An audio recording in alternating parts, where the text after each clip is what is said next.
दोस्तों, आखिर किस वजह से इंद्र और कृष्ण ने कर्ण के साथ इतना बड़ा छल किया, आइए जानते हैं। महाभारत के महान योद्धाओं में से एक अंगराज कर्ण शूरवीर होने के साथ साथ परम दानी भी थे और उनकी यही दान धर्म की क्रिया उनकी मौत की सबसे बड़ी वजह बन गई।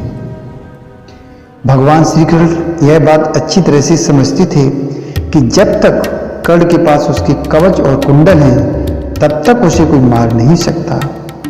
ऐसे में उन्हें अपने प्रिय अर्जुन की जान का भय हर वक्त सताता रहता था और वहीं देवराज इंद्र भी अपने पुत्र अर्जुन को लेकर हमेशा चिंतित रहते थे।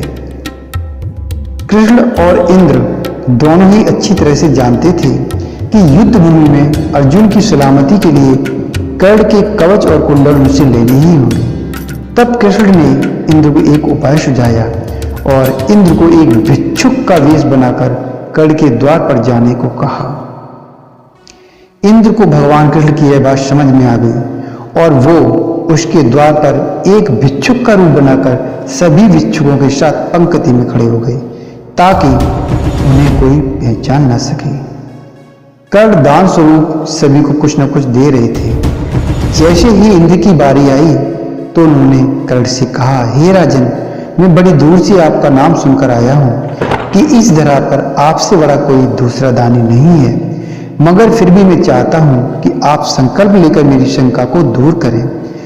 इंद्र की इस बात को सुनते ही कर्ण ने अंजलि में जल भरकर तुरंत संकल्प ले लिया और बोले, हम प्रण कर चुके हैं विप्रवर, आप तुरंत मांगिए, क्या चाहते हो।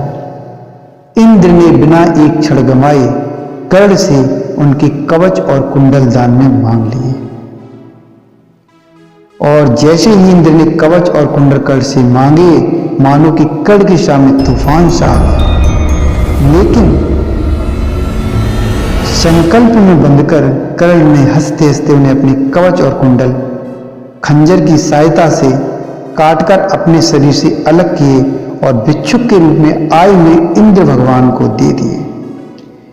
इंद्र ने कवच कुंडल लेते ही तुरंत वहां से प्रस्थान किया। उनको डर था कि कर्ण को सच्चाई पता चलने पर कहीं वह उनसे कवच और कुंडल वापस न मांग ले।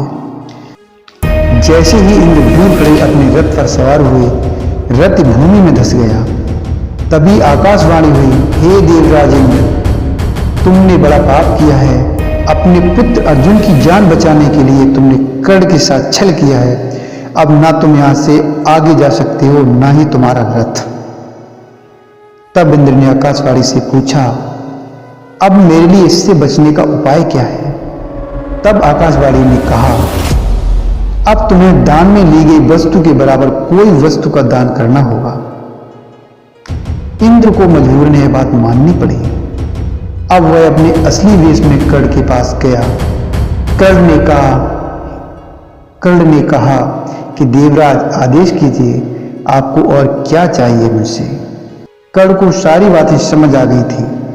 इंद्र शर्म से नीचे गर्दन झुकाए कर्ण के समक्ष खड़े रहे। उन्होंने कर्ण से कहा, हे दानवीर कर्ण, इस बार मैं याचक नहीं हूं बल्कि आपको कुछ देने आया हूं। कर्ण ने कहा, आपसे मुझे कुछ नहीं चाहिए। कर्ण सिर्फ दान देना जानता है, दान लेना नहीं। तब इंद्र ने कर्ण से विनम्रता पूर्वक कहा, हे कर्ण, आपको मुझसे कुछ न कुछ तो लेना ही पड़ेगा, अन्यथा मैं और मेरा रथ यहां से प्रस्थान नहीं कर सकेगा। कर्ण के इनकार करने के बावजूद भी इंद्र ने कर्ण को एक अमोघ अस्त्र प्रदान किया और देकर वहां से चले गए।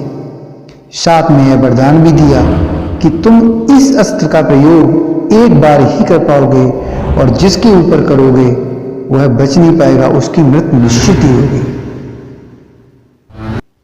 दोस्तों, अगर यह वीडियो आपको अच्छी लगी हो तो कृपया वीडियो को लाइक करें, चैनल को सब्सक्राइब करें और कुछ बोलना हो तो कमेंट बॉक्स में लिखें। धन्यवाद। मिलता हूं अगली वीडियो में नए टॉपिक।